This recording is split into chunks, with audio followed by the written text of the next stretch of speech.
不是，这个我你不能说这个这也是我早晚有你干嘛做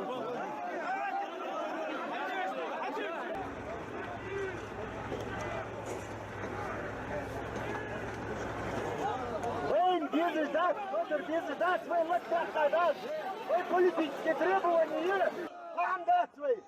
Вот наши требования. Сошенцани худваллаха вышел. Сован вариан хамдат, что кегина вышел вади.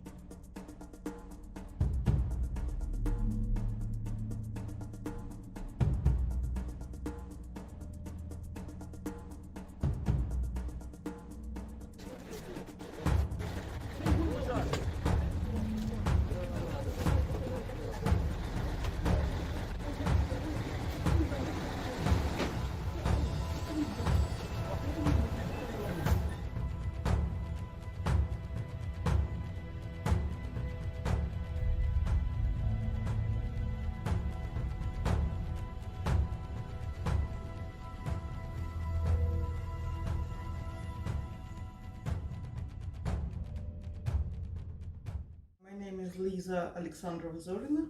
I'm a writer and a columnist. Ingushetia is the smallest region in Russia. It's a small Muslim republic. It's hardly known in Europe, but it's very close to Chechnya, and the language and traditions are very close. They call each other brotherhood nations. Ingushetia had a really tough story as the part of Russia. During the Second World War, all people in Ingushetia was deported to Kazakhstan. So all people were moved, and from Chechnya as well, and all lands were divided, and one part became the part of Ossetia. And there was a war conflict in 1992 between Ingushetia and Ossetia, and it was tough and bloody. And this district is still the part of Ossetia, but people from Ingushetia call this occupied territory. So this question of lands are really painful for Ingushetia, really painful. And it's important for understanding what happened 2 years ago with these meetings. So when Kadyrov decided to take another land from this now the smallest region of Russia with another lands conflict, so people were so angry and so disappointed by the politics of the local authorities and the federal authorities, so all of them just came out. And about repressions and the freedom of speech and corruption, Ingushetia is a part of Russia, so all problems of Russia exist there, but much worse because of this prejudice against Muslim region in Moscow, in Russia, and among just usual people, among journalists, right defenders, and so on. And Russian authority, Russian secret services, Russian army, they all are there in Ingushetia, and they do what they want. They literally kill people if they need to create some anti-terror operation. Sometimes they come to innocent people, surround the house and explode it. That's what Ingushetia is now. The biggest problem of this protest from the beginning was that people in Ingushetia addressed their complaints to Kremlin and Putin. And it's quite understandable because they were sure that it's Kadyrov's personal decision, and maybe they could complain and Kremlin will do something with that, but it didn't happen because I guess Kremlin and Putin and all Russian authority give no shit, about Ingushetia as an independent republic. And if Kadyrov wants to have this all Ingushetia as a part of Chechnya, they could say, okay, do what you want. From the beginning, the main topic was land. In the slogan, there were words land, land, and land again. But of course, as in other parts of Russia, protest began from something, and then corruption and oppressions become real topics, because this is the real problems, corruption and oppressions. So people very fast began to protest against local authorities, against huge, incredible corruption. It's even comparison with Moscow, it's so shameful corruption. People in Ingushetia must pay even if they won't have a job. They must pay for their job. They must pay to police if they don't want to have problem with police. They need to pay for everything. So corruption was their second topic, land and corruption. And of course, the leader of Ingushetia became really angry, and he told, if we need, we could kill 10,000 people or 15,000, and other will calm down very fast. So they were ready to do everything just to calm down this protest. Protest began in the autumn. It lasted days and weeks. But the constitutional trial decided that this decision to give the part of Ingushetia to Chechnya is illegal. So people began to believe maybe it could change something, but not.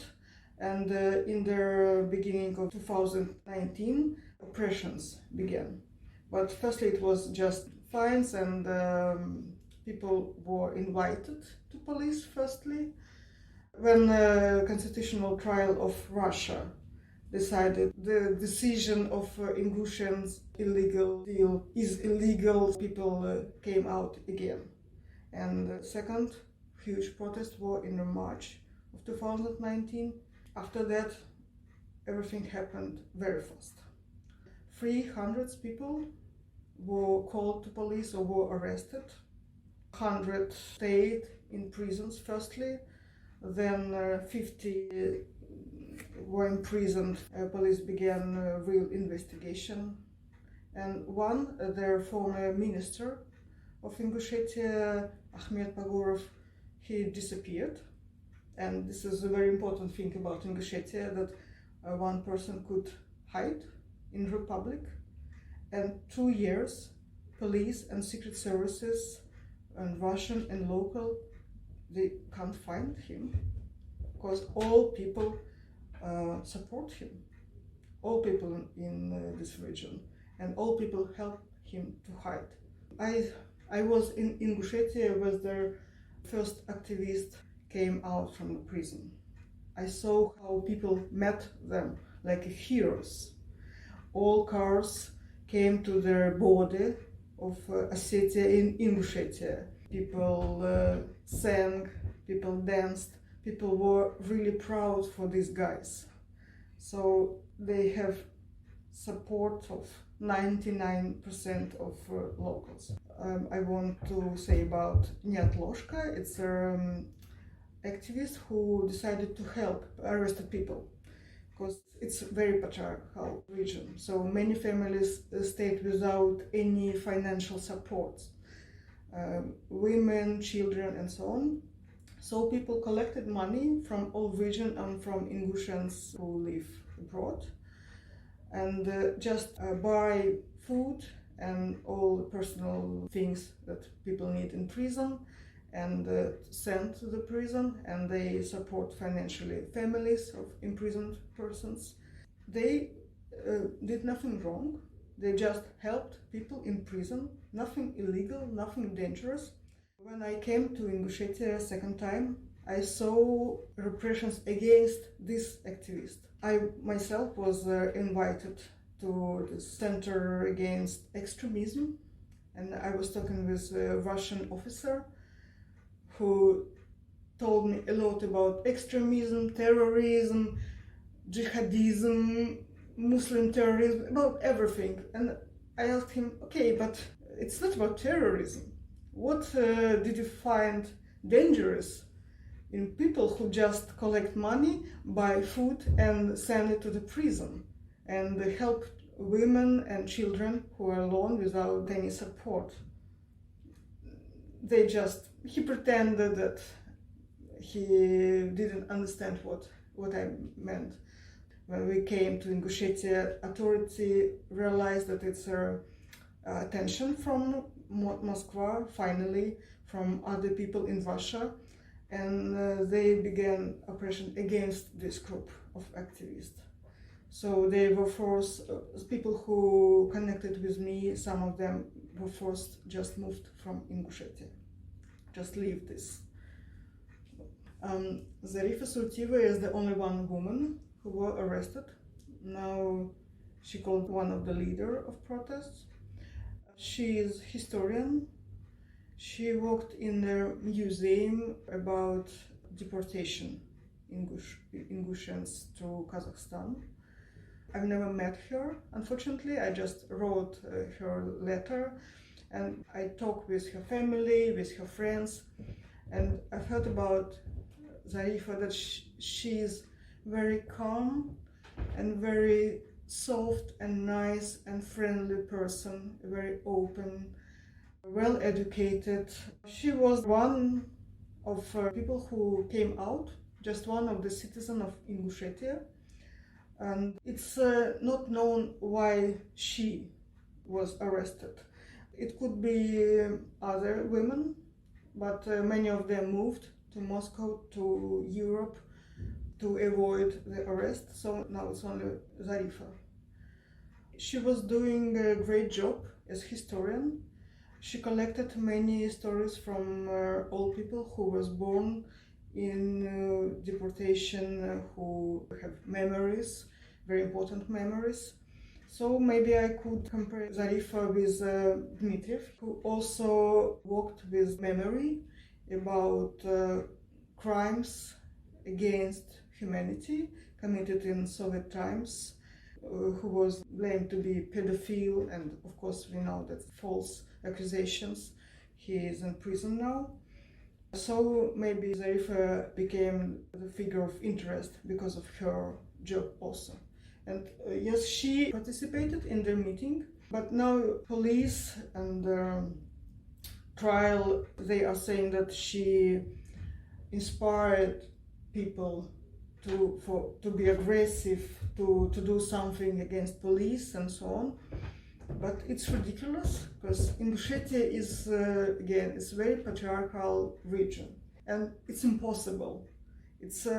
I was there several times. I can't imagine women who try to save even men, just go and do that. It's impossible. That's an interesting thing about protests in Ingushetia, that they have these old traditions, cultural traditions, and everything during the meetings were based on these traditions.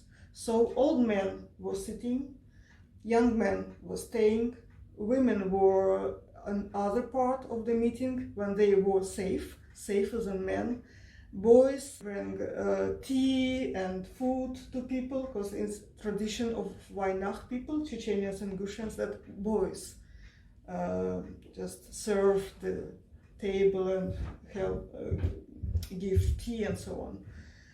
So it's impossible that Zarifa was doing something like that. And there is a video. It's obvious that she tried to calm down. She asked to calm down, to be calm, to do what all the men were saying and so on. But it's Russia. It's not important what she was saying, what she was doing. Even evidences are not important. Trial just wrote that she's an extremist, and she was arrested as an extremist, and she could receive a really long prison term for that.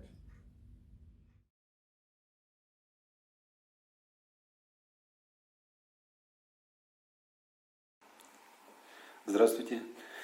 Меня зовут Магомед Абубакаров. Я адвокат, представляю интересы обвиняемых по ингушскому делу, которых обвиняют в создании и участии экстремистского сообщества и организации применения насилия в отношении представителей власти. Дело связано с публичными мероприятиями, которые начались в Республике Ингушетия еще с осени 2018 года, где люди мирно собирались, выражали свое мнение, не нарушали общественный порядок. Провокация со стороны представителей власти имела место 27 марта при проведении очередного публичного мероприятия и привела к столкновению между собравшимися и сотрудниками Росгвардии. При этом на сегодняшний день достаточно материалов, объективно показывающих, что организаторы митинга и другие общественники, которым в настоящее время предъявлено обвинение, не только не организовывали насилие, но и там на месте 27 числа активно действовали, чтобы предотвратить нарушение вообще какого-либо закона, успокаивали собравшихся. При всем при этом им предъявлено это обвинение. Действия обвиняемых, они никак не попадают под понятие экстремистского сообщества, участия, организация, создания. Они не готовили, не совершали никаких преступлений экстремистской направленности. Об этом в уголовном деле вообще нет ни одного слова. Никто из них не посягал на права граждан. Они всего лишь занимались политической деятельностью. Активно участвовали в общественной жизни республики. Большинство жителей которых были против политики бывшего главы указанной республики. Причиной уголовного преследования активистов и общественников является она не скрывается, это изоляция от общества, так как они имеют обширное влияние на людей. Я непосредственно представляю интересы Бараха Чемурзиева, но хотелось бы вот в двух словах сказать о всех наших подзащитных, всех 7. Начну я со своего подзащитного. Чемурзиев Барах Ахметович, 69-го года рождения, имеет 2 высших образования. С 2001 по 2014 год преподавал в Санкт-Петербургском университете экономики и финансов. В 2017 году Чемурзиев Барах Ахметович вернулся в республику Ингушетия, где начал заниматься общественной деятельностью, является председателем общественного движения «Опора Ингушетии». Чемурзиев Барах Ахметович женат, имеет 3 детей, из которых 2 малолетние, а старший сын, достигший 14-летнего возраста, является инвалидом 1 группы. На иждивение также имеет престарелых родителей, мама пенсионерка и отец инвалид, полная слепота. Мальцагов Муса Асланович, 72 года рождения, является председателем Ингушского регионального отделения Российского Красного Креста и первым заместителем председателя Российского Красного Креста. Общественный деятель, занимался благотворительностью и развитием институтов гражданского общества. Женат, имеет 4 малолетних детей. Хуутиев Баудин Адамович, 90-го года рождения, имеет высшее образование, общественный деятель Ингушетии, работает юристом компании «Ковчег», оказывает бесплатную юридическую помощь. До задержания своего и Хуутиев, и многие другие из наших подзащитных, в том числе расследовали хищение бюджетных средств Республики Ингушетия.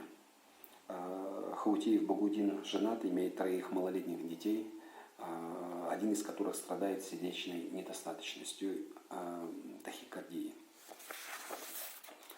Мархоев Ахмед Османович, 54 года рождения, имеет высшее образование, женат, имеет 4 детей, пенсионер, является членом Совета тейпов ингушского народа, член президиума Всемирного конгресса ингушского народа. Ужахов Малсар Мусаевич, 52 года рождения, имеет высшее образование, председатель Совета тейпов Республики Ингушетия, общественный деятель. Саутиева Зарифа Мухарбековна, 78 года рождения, общественный деятель Республики Ингушетия, замдиректора государственного учреждения «Мемориальный комплекс жертвам репрессий в Республике Ингушетия». Можно на сегодняшний день говорить, что она бывший замдиректора, учитывая, что ввиду уголовного преследования и участия в публичных мероприятиях на территории Республики Ингушетия она была уволена с музея в связи с этими событиями. Налигиев Исмаил Махмудович, 91 года рождения, член региональной общественной организации «Выборы Ингушетии». Он блогер и занимался общественной деятельностью. Здесь очень интересные обстоятельства. Вот непосредственно, ну, вот, например, в части действий моего подзащитного Чемурзиева Бараха Ахметовича в обвинительном заключении указано, что Чемурзиев Барах Ахметович направил 14 марта 2019 года в правительство Республики Ингушетия уведомление о проведении на площади города Магаз перед телерадиокомпанией публичного мероприятия в форме митинга. Вот это, по сути, все действия, которые инкриминируются моему подзащитному Бараху Чемурзиеву. Иные какие-либо фактические действия, совершенные Чемурзиевым, в обвинительном заключении не описаны и не приведены.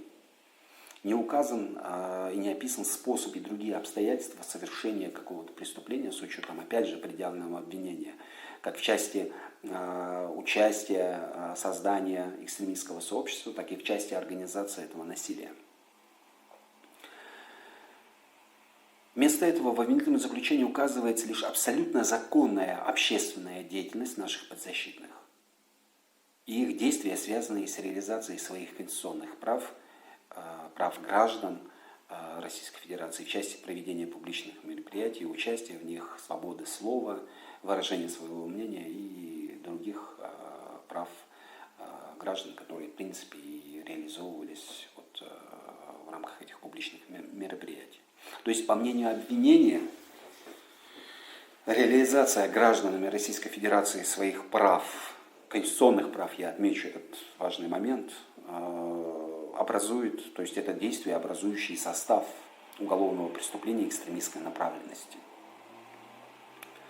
Здесь вот, абсолютно всей стороне защиты, исходя из обвинительного заключения, непонятно, абсолютно непонятно, какие именно действия подсудимых образуют состав вот, по каждому из предъявленных обвинений.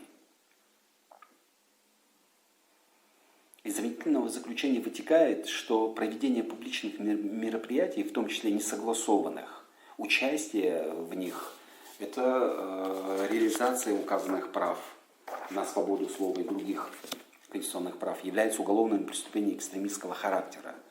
Это, конечно же, абсурд, но именно так все это и прописано в обвинительном заключении, именно так это все и выглядит. Да, конечно же, есть сегодня большой риск, что наши подзащитные могут быть осуждены. Учитывая, что власти сегодня закрутили всю эту машину не для того, чтобы их завтра оправдали и признать свои ошибки. Я полагаю, что они сделают все возможное, чтобы их осудить. И надо правильно понимать, и, к сожалению, я должен признать факт, что сегодня в Российской Федерации независимой судебной системы нет, ее не существует. Именно независимой судебной системы по принципу справедливое судебное разбирательство. Особенно вот по таким, скажем так, политическим делам. А это уголовное дело действительно никакого отношения к уголовному праву не имеет. Это абсолютно политическое дело, и цели, и обстоятельства возбуждения уголовного преследования наших подзащитных абсолютно политические. Поэтому мы здесь иллюзий не питаем, что нас ждет объективное и независимое судебное разбирательство по этому делу. Поэтому, конечно же, я полагаю, что они постараются их осудить. Единственное, что нам может помочь в рамках объективности, это гласность, это общественная поддержка, это люди, которые могут сказать свой голос и как-то своим вниманием, в принципе, остановить, вот, по сути, скажем так, необоснованное такое уголовное преследование наших подзащитных. Потому что, действительно, ни один из наших подзащитных не совершил ни одного какого-либо действия, которое можно было бы толковать с точки зрения уголовного права как уголовное преступление. Также надо отметить отдельно, наверное, что по всем этим действиям, которые описаны в этом обвинении, наши подзащитные привлечены уже к административной ответственности. И теперь эти же действия, они почему-то подводят под уголовный закон. При всем при этом надежда умирает последней, и мы, конечно же, Надеемся, что суд проявит принципиальность и какую-то объективность в данном вопросе по данному уголовному делу. Хотя мы понимаем, что все это делалось не для этого. И насколько это дадут сделать, это, будем так говорить, риторический вопрос. Но мы в любом случае сделаем все, что от нас зависит. И здесь, если говорить о том решении, которое именно мы, защитники, сторона защиты, наши подзащитные, обвиняемые по этому уголовному делу, и, в принципе, я думаю, все жители Республики Ингушетия, да и все, в принципе, люди, которые следят, которым не безразлично, то, что мы ожидаем, это, конечно же, оправдательный приговор и оправдание вот в этом абсолютно абсурдном обвинении, которому подвергли наших подзащитных. The most problem of Ingushetia that people, even in Russia, don't know and sometimes don't want to know about life of people in Ingushetia, protests in Ingushetia, and what is going on in Ingushetia. And the problem with Europe, for Europeans, it's hard to imagine how different Russia is, multinational country. That Russia is not only Russian people, not only Christian region, we have many Muslims, also Muslim region, other languages, other traditions, other religion and so on. And why authority could be so brutal against these people? Because people just don't know what's going on there with this trial. And any attention from Europeans, any attention from Swedish right defenders and Swedish media will be amazingly important and really could change something. If you pay attention, you help these people, really.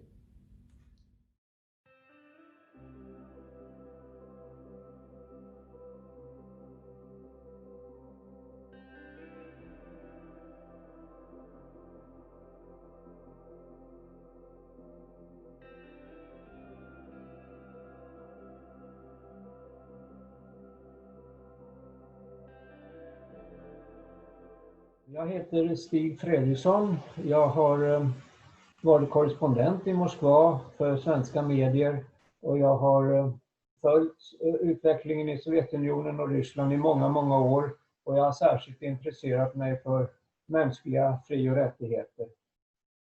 Och jag anser att det som nu sker i Ingusjien mot politiskt oliktänkande tyvärr är något som inte alls uppmärksammas hos oss. För där pågår rättegångar och avkunnas domar mot personer som bara vill utöva sin rätt att få kritisera makthavarna i delrepubliken och som kräver respekt för medborgerliga fri- och rättigheter. Men det här är en bortglömd skandal, men vi måste se till att myndigheternas förföljelser av de som protesterar inte längre får fortgå i tysthet. Och därför måste vi visa vår solidaritet med de politiska fångarna i Ingusjien och låta dem få veta att vi inte har glömt dem. För vi vet också att rättvisan i Ingusjien är godtycklig och att domstolarna är underkastade den politiska makten. Och därför så finns det ingen anledning att tro att de som har fängslats efter protesterna kommer att få några rättvisa rättegångar. Men då är det så mycket viktigare att vi höjer vår röst till stöd för de politiska fångarna i Ingusjien. Och jag vill uppmana alla som ser och hör det här att skriva brev till de politiska fångarna i Ingusjien och att gå med i Facebookgruppen för de politiska fångarna i Ingusjienfallet. Men också att skriva brev till Sveriges regering och svenska myndigheter att de också engagerar sig för Ingusjienfallet, de politiska fångarna i Ingusjien. My name is Maria Nilsson, and I am a parliamentarian for the Liberal Party in the Swedish Parliament. Zarifa Sautievia has been detained on apparently political grounds. She's been detained since July 2019. And in addition to fabricated criminal charges, her health is at high risk in connection with the ongoing corona pandemia. Zarifa is a well-known activist and part of the Memorial organization. She has, together with other Ingush activists, been the subject of political lawsuit aimed at silencing the critical voices in this sub-republic of Ingusjetia. Human rights abuses in Ingusjetia are receiving too little attention today, not only in Sweden, but around the world, and especially on the EU level. The Swedish government and civil society should raise the case of Zarifa Sautievia, and not only her, but the general situation for deteriorating human rights in Ingusjetia, in the rest of the Caucasus region in Russia. So I demand the release of her and other political prisoners. You can also support political prisoners in Ingusjetia and in the rest of Russia. How can you do it? You can share and distribute this video. You can share information on social media. You can join the Facebook group Ingusjetia Case. You can write letters or send postcards to political prisoners.